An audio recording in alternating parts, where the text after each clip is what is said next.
अनसुया गरोदर ऋतुकाळ हेमंत नक्षत्र रोहिणी शुक्ल पक्ष दिनी पूर्णतिथी आपल्या या जम्बूद्वीपामध्ये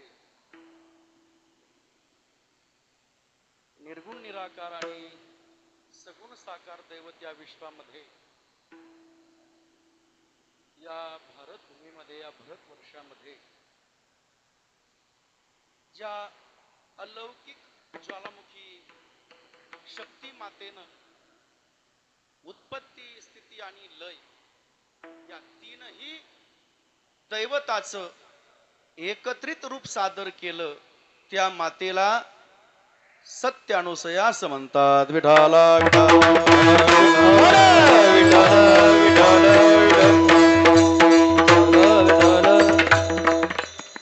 अनुसया मातेच्या पोटी हे तीनही दैवत या विश्वामध्ये अनेक पतिव्रत आहेत. सीता ही पतिव्रत आहे, अनुसया ही पतिव्रत आहे.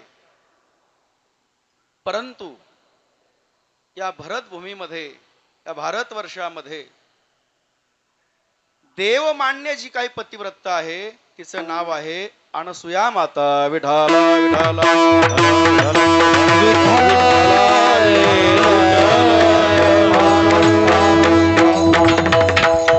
कुठल्याही जयंतीचा एक काळ त्याला मर्यादा असते. 200 वर्षे झाले, 400 वर्षे झाली, 500 झाली, 1000 झाली. परंतु हा अवतारच असा आहे, याची सुरुवातही कोणाला सांगता येत नाही, याचा प्रारंभही कोणाला माहित नाही. असे निर्गुण निराकार हे दैवत आणि आज त्या निर्गुण निराकार दैवताचा हा भगवान श्री दत्तात्रयाचा जन्मोत्सव सोहळा आपल्या ऐतिहासिक अहिल्यानगर जिल्ह्यातील सद्गुरु गोदड महाराज यांच्या पवित्र पावन तालुक्यामध्ये व्यावसायिक भगवंताच्या कृपा छत्राखाली मच्छिंद्रनाथ भगवंताच्या कृपा आशीर्वादाने नृसिंह सरस्वतींच्या आशीर्वादाने आपल्या उपस्थितांच्या तनातून मनातून धनातून संपन्न होत असलेला भगवान श्री गुरु दत्तात्रयांचा जन्मोत्सव 16 वर्ष चौथे आणि त्यामध्ये आज ही जन्मोत्सवाची सेवा आपली मच्छिंद्रनाथ भगवंताची ही गुरु दत्तात्रयाची ही असताना आणि या अवधूत पीठावर प्रेम करणारे सर्व प्रभुप्रिय सज्जन अर्थात आपल्या आदरणीय रोहित महाराजांवर प्रेम करणारे सर्व प्रभुप्रिय सज्जन या सर्वांच्या सहकार्याने तनातून मनातून धनातून संपन्न होत असलेला हा 8 दिवसाचा भगवान दत्तात्रयाच्या जन्मोत्सवानिमित्त हा अखंड हरिनाम सप्ताह गुरुचरित्राचं पारायण अतिशय महाराष्ट्रामध्ये गाजलेली ही एवढी गायनाचारी मातंबर मंडळी ज्यांची सुंदर चाल झाली असे आपले सर्वांच्या सुपरिचित असणारे आपले गुरुजी, त्यांना साथ केलेले आपले आळंदीकर गुरुजी, त्यानंतर आपले बबन महाराज, दोनही मृदंगाचार्य, आपले 4ही चोपदार, पुन्हा वारकरी शिक्षण संस्थेचे सर्व विद्यार्थी, तुळशीवाल्या महिला, आचारी वर्ग, सकाळपासून नाश्त्याच्या रूपामध्ये या ठिकाणी दान देणारे, शिदा देणारे सर्व दानशूर अन्नदाते, आज ज्यांची पंगत आहे, आज ज्यांचं सौजन्य आहे, या सर्वांचाच भगवान दत्तात्रयाच्या त्यांना आशीर्वाद लाभो असे गिरनार चरणी आणि गाणगापूर चरणी माझी साष्टांग दंडवत आहे. विठाला विठाला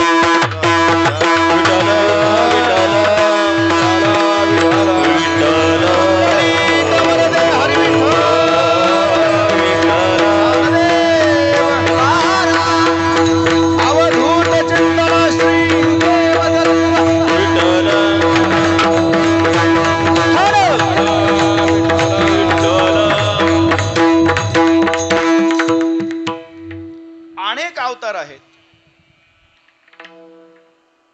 पण अनेक अवतारापैकी हा एक श्रेष्ठ अवतार आहे आणि पूर्ण अवतार आहे. नाथ महाराज या अभंगामधून निर्गुण निराकार जे भगवंताचं शक्ती आहे, ती शक्ती अनसुया मातेच्या पातिव्रत्याच्या जाज्वल्य निष्ठतेने कस या तीनही रूपाची एकत्रित मोड बांधलेली आहे.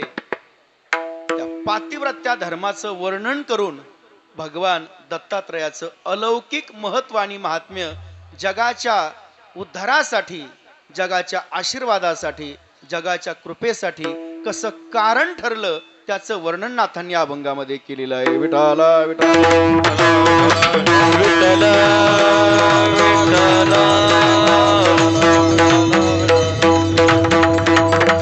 असा जर विचार केला, अनसुया मातेला किती मुलं आहेत? प्रत्येकाच्या प्रश्नाचं हेच उत्तर येतं की ब्रह्म, विष्णू आणि महेश. अहो हे तीन आहेत, पण या तिघांनाही एकत्रित केल्यामुळे याचं उत्तर तेही ठरत नाही. मग अनसुया मातेला किती मुलं आहेत? तीनच मुलं आहेत. पण पहिला मुलगा दत्त आहे, दुसरा चंद्र आहे आणि तिसरा दुर्वास आहे. विठाला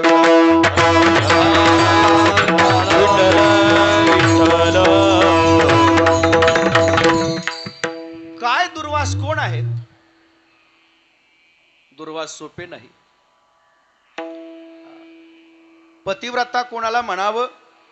सीतेला हे पतिव्रता म्हणावं लागेल, सावित्रीला हे पतिव्रता म्हणावं लागेल, पण त्यापेक्षा पातिव्रत्या धर्माचं जाज्वल्य जे काही व्रत आहे का, ज्या व्रतामध्ये प्रत्येक क्षण, प्रत्येक श्वास हा निष्ठावान आहे, अशा अनसुया मातेला लहान लेकरू जसं त्रास देत तसं दुर्वास मुनीही त्रास द्यायचे.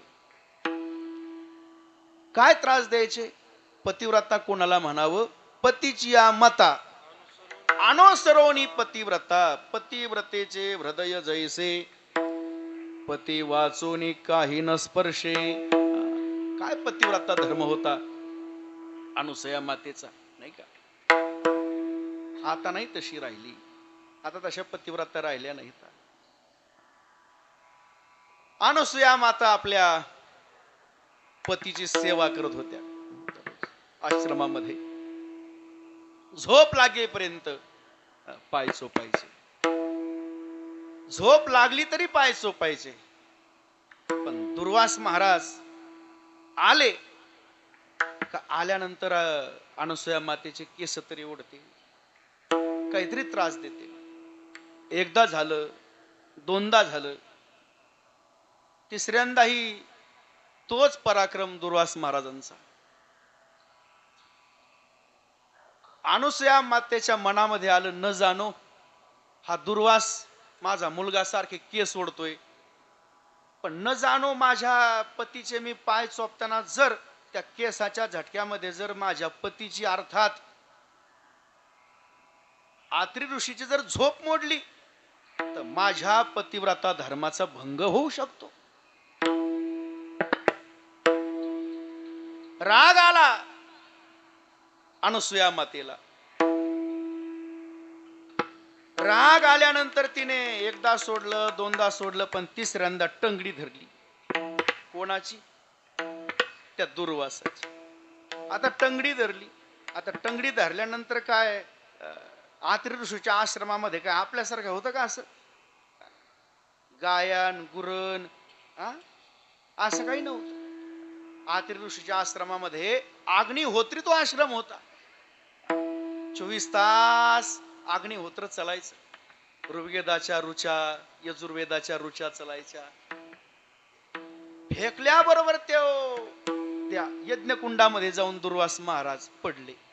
पण पडल्यामध्ये तेवढ्यामध्ये हाके सरसी उडी नारद मुनी त्या ठिकाणी आले. आणि आल्यानंतर विचारला, अहो हा जर मुलगा आपल्या डोळ्यासमोर जर गेला तर पुढे बरंच काही, पुढेही बहुत काही करणे आहे, पुढे बरंच काही शिल्लक आहे. आणि हा जर मुलगा या ठिकाणी गेला तर खूप दुःख होईल. या दुर्वासाला तिथून काढलं. आणि काढल्यानंतर त्या दुर्वास महाराजांना एका आत्री ऋषीच्या आश्रमामध्ये एका सुंदर अशा ठिकाणी ठेवलेलं आहे. आणि ठेवल्यानंतर मग दुर्वास मुनी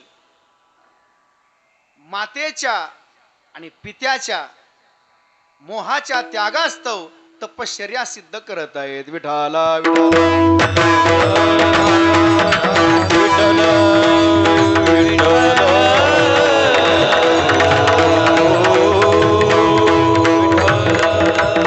तपश्चर्या केल्यानंतर महाराज, दुर्वास महाराजांचा काय सोपा अधिकार नव्हता. आपल्याकडे होऊन होऊन होऊन होऊन शिष्य किती होते, पांडवा एवढे, कौरवा एवढे, पण दुर्वासाचे शिष्य 60,000 एवढे शिष्य. 60,000 टाळकरी एकट्या दुर्वासाच्या फडावर होते. एवढं दुर्वासाचं मोठेपण. तेवढ्यामध्ये आत्री महाराज आणि अनसुया यांच्या आश्रमामध्ये भगवान प्रभू रामचंद्र आणि सीता माता आल्या. वनवासामध्ये असतात. आल्यानंतर आश्रमाच्या बाहेर भगवान प्रभू रामचंद्र अर्थात सीतेचे पती आणि अनसुयेचे पती आत्री महाराज आश्रमाच्या बाहेर परमार्थाचं हितगुज करू लागले. हितगुज करत असताना आता वैतागी माणसाचा विषय वैतागीच असतो, पण हे वैतागी नव्हते, हे वैराग्यवान होते. वैतागी माणसाचा विषय प्रातिभाषिक असू शकतो, व्यावहारिक असू शकतो, पण मुळातच हे वैतागी नव्हते, हे वैराग्यवान होते. आणि वैराग्यवानाचा विषय हा विशेष असतो. विठाला विठाला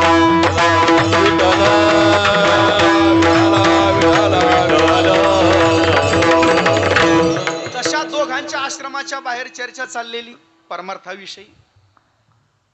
तशीच चर्चा आत्री पत्नी अनुसया आणि भगवान प्रभू रामचंद्रांची पत्नी सीता देवी. आता तसा विचार केला तर सीता ही अनसुये समोर पतिव्रता धर्माने थोडी छोटी आहे, कनिष्ठ आहे. आणि पतिव्रता धर्माचं पालन करणारी आत्री पत्नी अनुसया ज्येष्ठ आहे आणि श्रेष्ठ आहे. नाही नाही, आज तर ती वरिष्ठ आहे. विठाला विठाला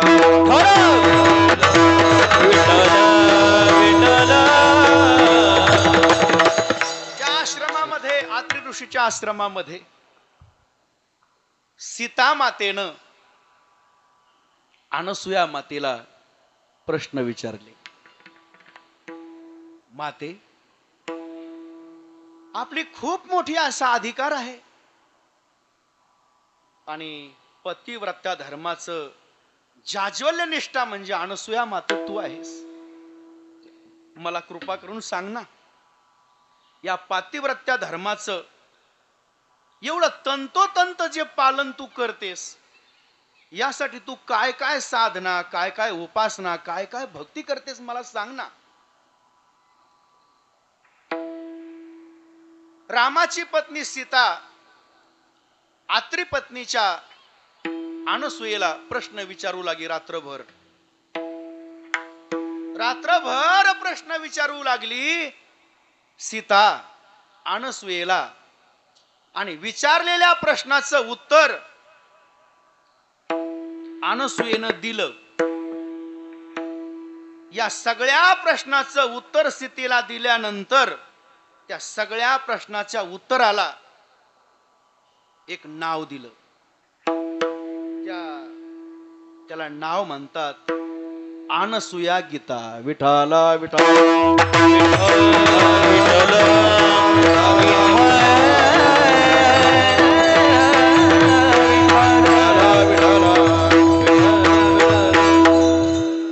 एवढा मोठा पतिव्रता धर्म आहे. सीतेनं तो स्वीकारला, आणि स्वीकारल्यानंतर दुर्वास महाराज आपल्या 60,000 शिष्यासहित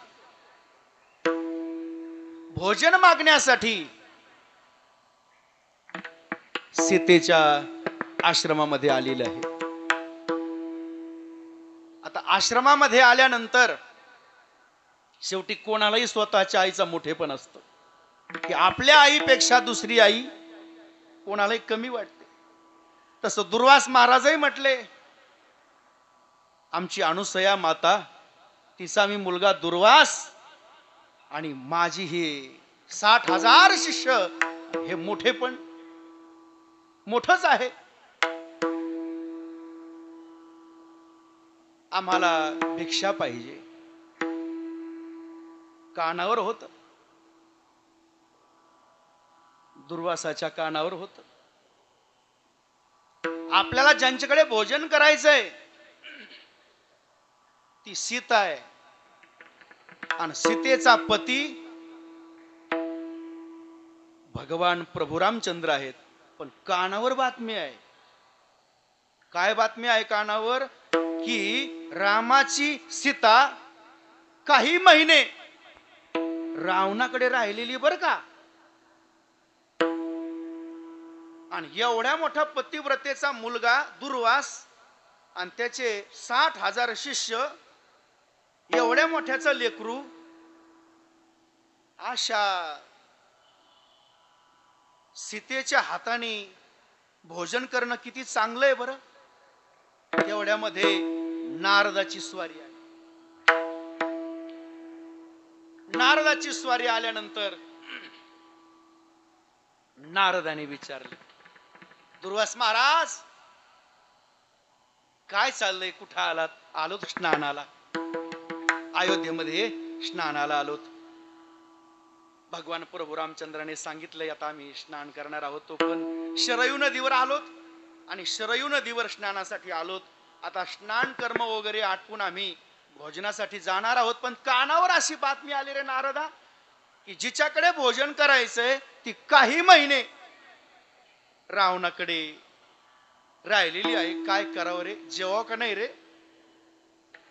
ऐकलं हे दुर्वासाचं. शरयू नदीवर नारदाने हे कानावर ऐकलं आणि धूम ठोकली, आणि अयोध्येमध्ये सीतेला जाऊन सांगितलं, सीते, ए सीते, केवढे पातेलेत हे, एवढ्या मोठ्या शेगड्या, हे काय चाललंय? अहो काय सांगू, हा काय 4 अन 2 लोकांचा स्वयंपाक हे काय? आपल्याकडे महान पतिव्रता माहित नाही का, अनसुया माता आणि तिचा मुलगा दुर्वास अयोध्येला आलेत. आणि अयोध्येला आल्यामुळे आता शरयू नदीवर गेलेत स्नान कर्म आटपून येण्यासाठी, स्नान संध्या करून येण्यासाठी. ते आल्यानंतर त्यांच्यासाठी हे काय बनवलंय, भोजन बनवलंय. आणि ते काय सोपे नाहीत. दुर्वासा बरोबर त्याचा फडका सोपा होता काय? 60,000 टाळकऱ्याचा फड येतो. त्यांच्यासाठी हे भोजन बनवायचे. सीते, माझ्या कानावर काय आले तुला माहित आहे का? अरे आपलं जे जेवण आहे ना, ते कुत्र्याला घाल. कुत्र्याला जेव घालावं आपलं बनवलेलं, पण आशाला घालू नाही. कोणाला? जो तुझ्यावर संशय घेतो त्याला तू खाऊ घालतेस का हे? पण ती सीता होती. ती म्हटली आता मी तुमच्या प्रश्नाला नारदा उत्तर देणार नाही. माझ्या मनामध्ये तुम्ही जे येऊन मला सांगितलं ती खंत आहे, ती खंत मी माझ्या पतीला सांगते. अर्थात भगवान प्रभू रामचंद्राला. भगवान प्रभू रामचंद्र आले, विचारलं सीते पाहुण्याची आंघोळ आटोपली असेल ती लवकर येतील, झालं का नाही? शांत बसा, मला सगळं माहिती आहे तुमचं, मी काय सांगते ते ऐका. आजपर्यंत कधी सीता रागवली नाही रामावर. तुम्हाला माहिती आहे का काय म्हणतोय तो दुर्वास? स्नानाला गेला नदीवर आणि मला म्हणतो ही सीता रावणाकडे राहिली, तिच्या हातचं काय खावा का असं मला नारदाने सांगितलंय, आणि त्यांच्यासाठी खाऊ घालायचं का स्वयंपाक करण्याची इच्छा नाही माझी. सीते मी तर तुला स्वीकारलंय ना, या रामाने तुला स्वीकारलंय ना, तुला जगाचं काय करायचं? विठाला विठाला विठाला विठाला विठाला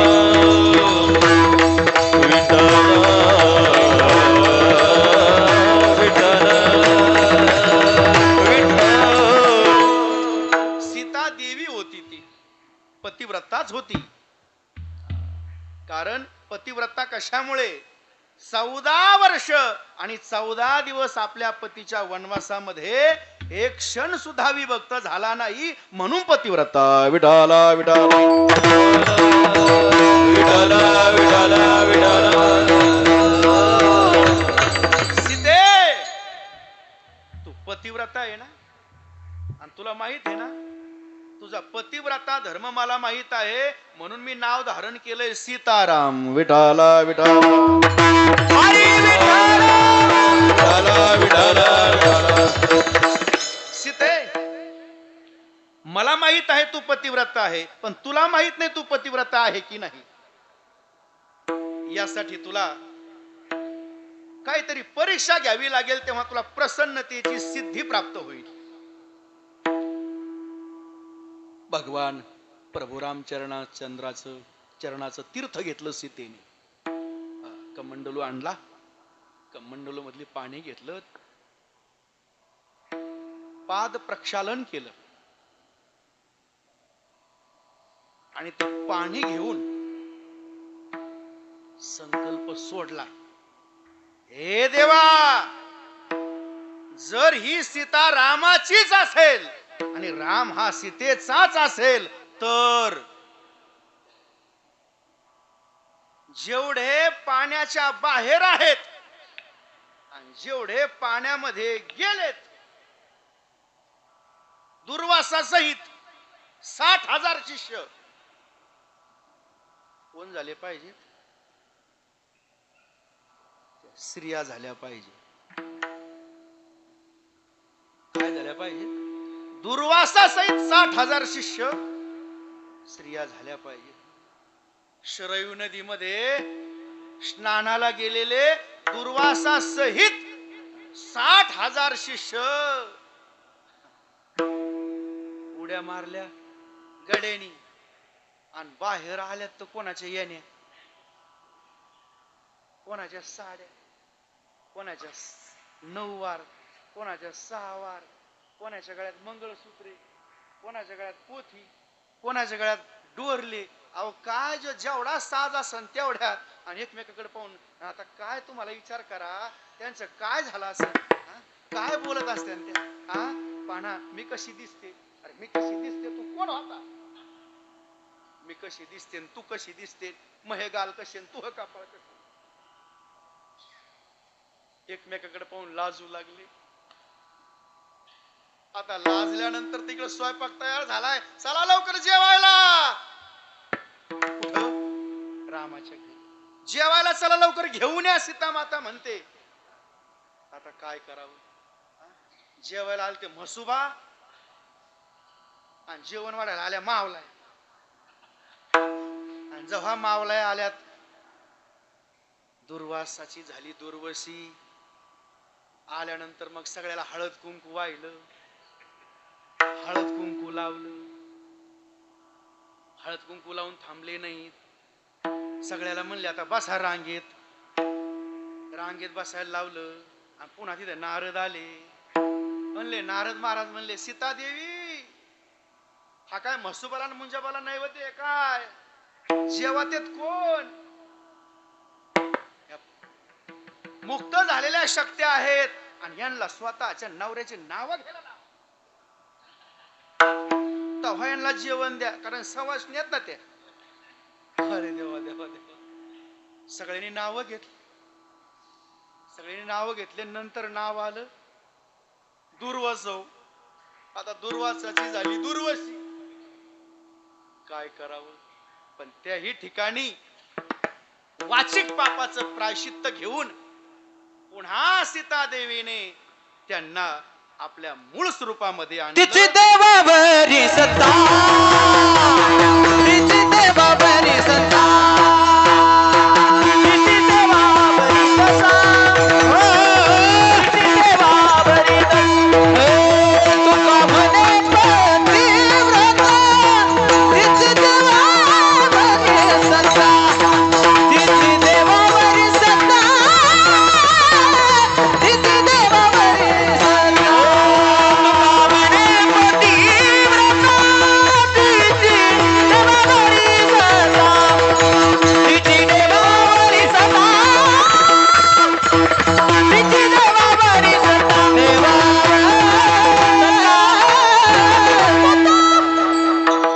अतिशय सुंदर. भगवान दत्तात्रयाला आवडेल असं गायन एकदा टाळकऱ्यासाठी सर्वांसाठी टाळकरी. आमचे रोहित महाराज म्हणजे अतिशय तंतोतंत. त्यांच्याबद्दल एक प्रमाण मी सांगतो, आपल्याला जन्माचा विषय आहे. आम्हा सापडले वर्म आणि करू भागवत धर्म. विठाला विठाला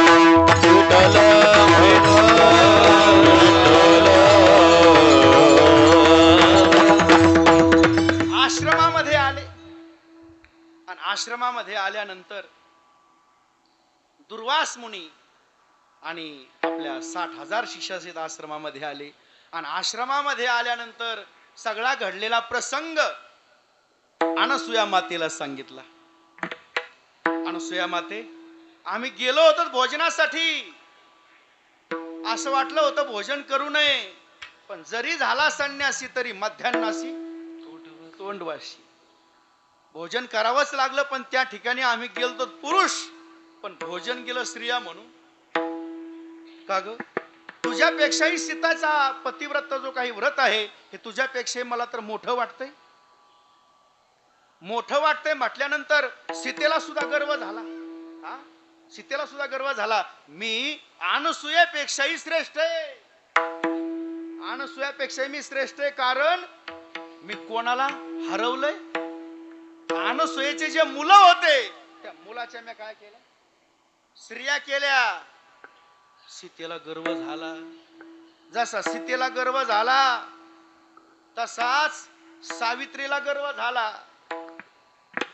गर्व झाल्यानंतर मग एकमेकीच्या नवऱ्याला सांगू लागल्या, अहो पतिव्रता धर्मलक्ष्मी म्हणू लागली विष्णूची, मी श्रेष्ठ आहे.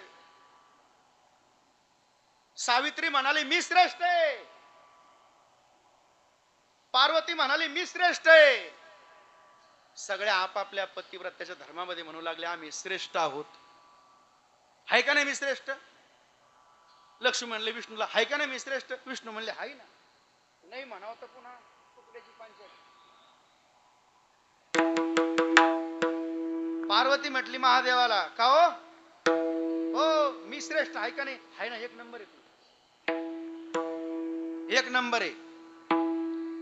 सावित्री म्हणू लागले ब्रह्माला, मी आहे का नाही श्रेष्ठ? एक नंबर. पण माझ्या कानावर असं आलंय का मृत्यू लोकामध्ये सावित्री नावाची एक पतिव्रता आहे आणि ती आमच्यापेक्षाही पतिव्रता. हे खरं आहे का? म्हणले कानव आलंय बर का, ते कानव आलंय, पण सांगू शकत नाही. व्हा बाहेर घराच्या.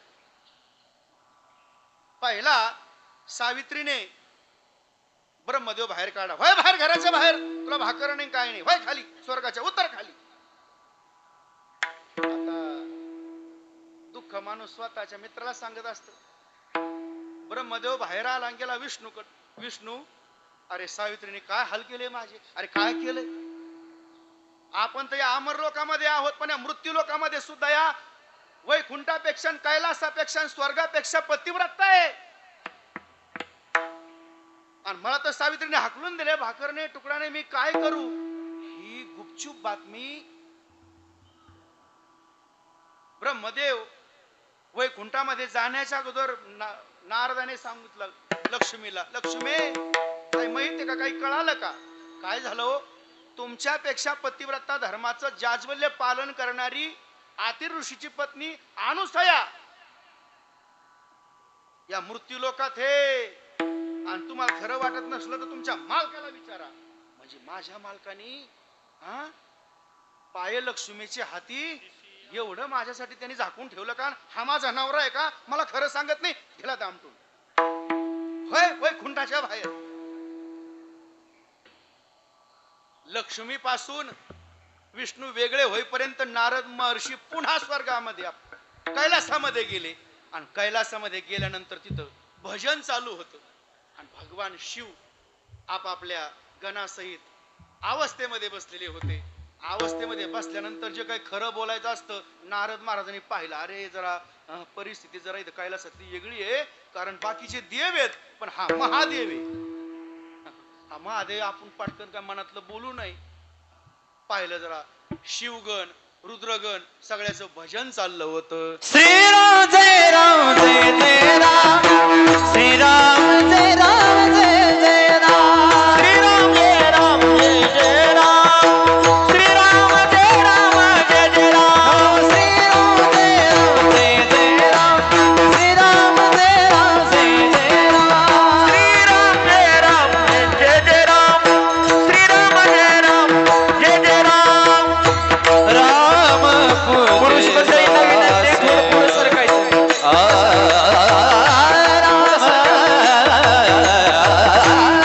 पुरुष मंडळींना महिला मंडळीला विनंती, आपण पुढे सरकायचे थोडं थोडं. सदाशिव भजन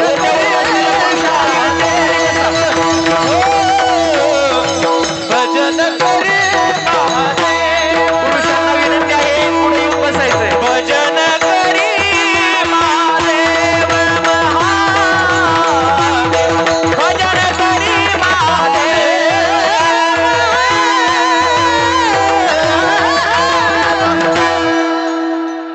बातमी कळाल्यानंतर सर्वजण या मृत्यू लोकामध्ये या भूमंडळामध्ये सावित्रीचे पती, लक्ष्मीचे पती आणि पार्वतीचे पती. पार्वतीचे पती महादेव, लक्ष्मीचे पती विष्णू आणि सावित्रीचे पती ब्रह्मा.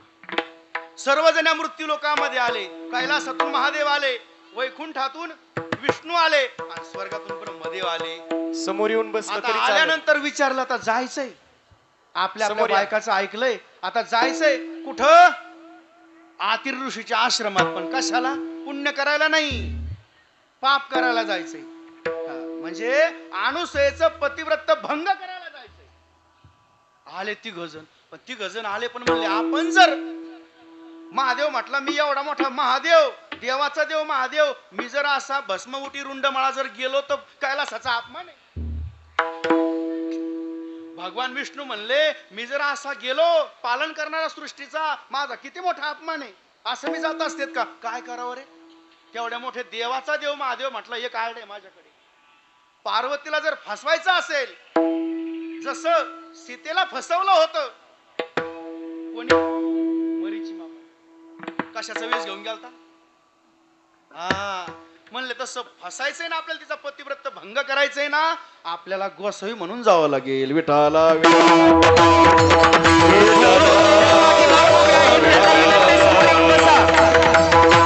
तिन्ही गोसावी, जटा वाळलेल्या, दाढी वाळलेली, कानामध्ये कुंडल, गळ्यामध्ये रुद्राक्षाच्या माळा, खाली लुंगी लावलेली, वरच भगव, पायात खडावा आणि टुकू टुकू टुकू टुकू आले ना आश्रमामध्ये. आश्रमामध्ये आल्यानंतर सांगितलं, माते खूप भूक लागली आम्हाला, घे, भूक लागली ना तुम्हाला मी लवकरात लवकर स्वयंपाक करते. ती अनुसूया होती, तिच्या कानावर होत. हा, दुर्वासा सहित जे 60,000 मुलं होते ते काय असे तसे नव्हते. सकाळी भाताच्या साळी टाकायच्या, आती ऋषीने त्याला पाणी सोडायचं, वारा आला का त्याने वाऱ्याने ते उगून यायचं, आणि उगून आल्यानंतर 4 वाजता ते काढायचं, 5 वाजता ते कुंडायचं, आणि 6 वाजता त्याचा भात घालायचा. अशी आश्रमामध्ये त्या दुर्वासाला खाण्यासाठी ताजा भात रासायचा. अशी कुठं पतिव्रता आहे का? सकाळी पेरायचं आणि जे सकाळी पेरलंय ते संध्याकाळी खायचं, एवढा मोठा पतिव्रता धर्म अनुसयेचा होता. आम्हीच्या कानावर गेलो. आम्हाला पण तसंच जेवायचंय. जसं तू दुर्वासा सहित 60,000 मुलांना जीव घालतेस ना, आम्ही गोसावीत आम्हाला सुद्धा जेवायचंय. आता ते मुलं आल्यानंतर वाढलं त्यांना त्या गोसाव्याला जेवायला वाढलं. केळीच्या पानावर पत्रावळीवर चित्रावळी केली. पत्रावळी चित्रावळी कळत असतील ना आपल्याला? पत्रावळी म्हणजे केळीच्या पानावर आणि चित्रावळी म्हणजे पाणी फिरवलं. पत्रावळीवर चित्रावळी केली, पाणी फिरवलं, जेवण करायचंय. ठीक आहे, असं काय ठरलं होतं? आपण कुठून आलोत आणि कशासाठी आलो? जेवायला आलोत का? जेवायला नाही आलोत, आपण पतिव्रत भंग करायला आलो. कोणाचं? अनुसूयेचं. माते, तू आम्हाला भोजन वाढलंस, तू पतिव्रता आहेस, तू चंद्राची आई आहेस, दत्ताची माता आहेस, आणि दुर्वासाची तू लाडकी आई आहेस. आमचे की छय काही छय, तू आम्हाला भोजन वाढलंस, पण आम्हाला पुन्हा जर तुला भोजन वाढायचं असेल आणि पूर्ण पोट भरून जर ठेवायचं असेल, आमचे की छय, आमचे की छय. अरे काय छय ती सांग. ती जर इच्छा तू पूर्ण केली तरच आम्ही जेवणार आहेत, अन्यथा आम्ही जेवणार नाही. काय इच्छा आहे सांगा. आम्हाला भोजन वाढण्यासाठी तुझ्या अंगावर जे कपडे आहेत ते सगळे कपडे तू काढून टाकायचे आणि विवस्त्र व्हायचं, आणि मग आम्हाला भोजन वाढायचं. अनुसूयेच्या मनामध्ये थोडीशी बाहेर आल्या अनुसूया माता. बाहेर आल्यानंतर बाहेर आपले पत्नी आत्री ऋषी औदुंबराच्या झाडाखाली बसले होते. बसल्यानंतर आत्री ऋषीकडे अनुसूया माता गेल्या आणि साष्टांग दंडवत केलं चरणावर आपल्या, आणि दंडवत केल्यानंतर सांगितलं, पतिदेव, मी तर आजपर्यंत आपली नारायण म्हणूनच सेवा केलेली आहे, पती नारायण म्हणूनच सेवा केलेली आहे, आणि मी आपली पतिव्रत्याचं पालन आजपर्यंत केलेलं आहे. पण माझ्यावर जर आपली कृपा आणि आशीर्वाद जर असेल तर माझ्या पतिव्रतापणाचं भंग होणार नाही. काय झालं अनुसूये? आपल्या घरामध्ये जे काही ऋषी मुनी आलेले आहेत हे तर गोसावी आहेत. त्यांना मी भोजन वाढले पण ते भोजन करत नाही. त्यांनी सांगितलं आम्हाला भोजन असं नको आहे, अंगावर एकही कपडा नको आहे, तेव्हा आम्ही भोजन घेऊ. काय करू मी? अनुसूये, अरे तू पतिव्रता आहेस. तू कोण आहेस? ती पतिव्रता आहेस, आणि तुला माहित नाही का पतिव्रता धर्म तू सीतेला सांगितलास, त्याची अनुसूया गीता तयार झाली. एवढं तुझी शक्ती आहे, तुझ्यामध्ये काय अशक्य आहे? हे कमंडलू घे. आतीर महाराजांनी आपल्या जवळचं कमंडलू घेतलं आणि कमंडलू मध्ये जे पाणी होतं त्या पाणी अनुसूया मातेने उजव्या हातामध्ये घेतलं, आणि उजव्या हातामध्ये घेतल्यानंतर ते पाणी घेतलं आणि आत आल्या जिथं लक्ष्मीचा मालक, जिथं पार्वतीचा पती, सावित्रीचा पती गोसाव्याच्या रूपामध्ये पतिव्रत भंग करण्यासाठी आले होते, ते कमंडलूतलं पाणी घेतलं आणि असं शिंपडल्याबरोबर हे जे गोसावी होते ते कोण झाले? अरे जसं केळीच्या पानावर भोजन वाढलं होतं ना, जसं ते केळीचं पान होतं ना, तशाच आकाराची 6-6 महिन्याची मुलं झाली. आणि मुलं झाली यात नवल नाही. एक ब्रह्मदेव अनुसूयेच्या उजव्या मांडीवर, विष्णू डाव्या मांडीवर, आणि महेश कडेला. आणि मग जो भात केला होता ना तिघाला 3 ताट, तिघाची ताट एक केली आणि त्यातल्या असा भात कुसरला आणि एक महेशाच्या तोंडात, एक उजव्या मांडीवरच्या बाळाच्या तोंडात, एक डाव्या बाळाच्या तोंडात. अशा प्रकारची सेवा अनुसूये मातेने सुरू केलेली आहे. विठाला विठाला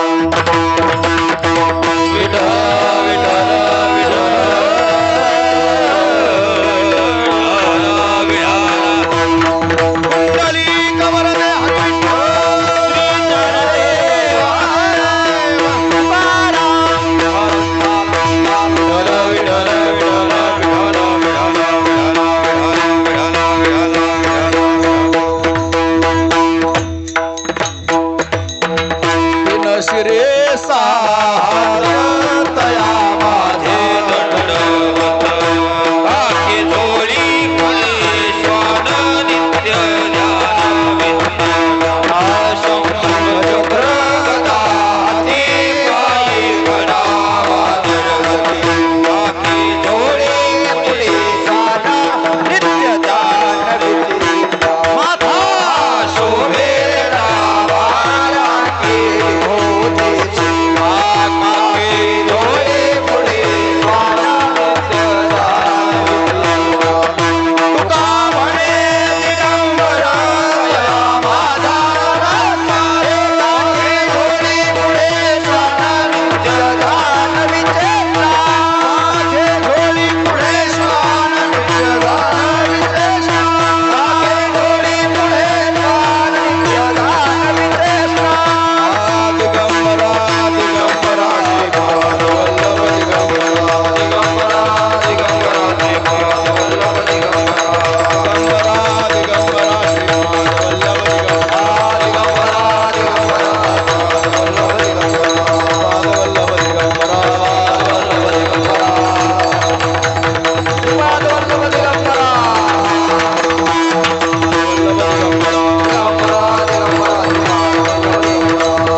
दत्त माझी माता दत्त माझा पिता दत्त माझी माता दत्त माझा पिता दत्त माझी माता दत्त माझा पिता दत्त माझी माता दत्त माझा पिता बहीण बंधू तुला दत्त माता बहीण बंधू तुला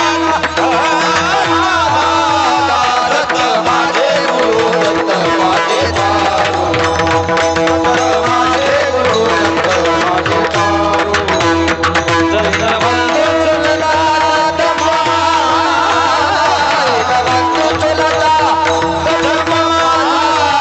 दत्त माझे गुरु दत्त माझे दारू दत्त माझे गुरु दत्त माझे दारू उत्तरे पैला दारू दत्त उत्तरे पैला दारू दत्त माझे गुरु दत्त माझे दारू दत्त माझे गुरु दत्त माझे दारू दारू हे दत्त माझा दारू दत्त माझा दत्त माझे गुरु दत्त माझे दारू दत्त माझे गुरु दत्त माझे दारू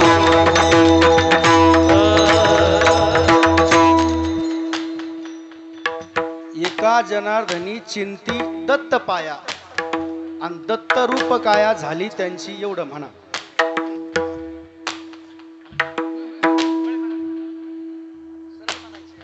एका जनार्दनी चिंती दत्त पाया आणि दत्त रूप काया झाली त्यांची. एक जनार्दनी चिंतित माया एक दत्त माया चिंतित दत्त माया दत्त माया जनार्दनी चिंतित माया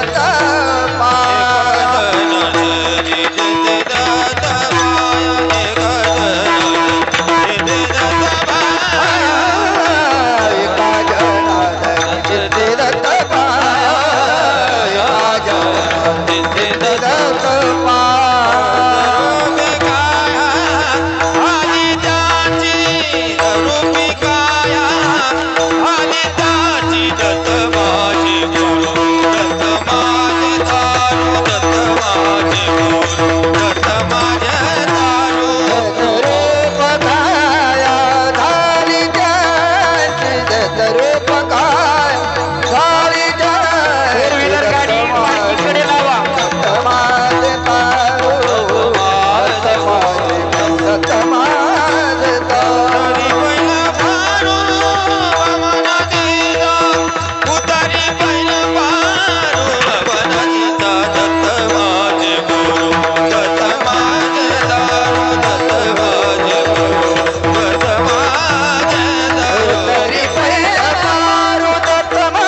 सर्वांनी भजन करा.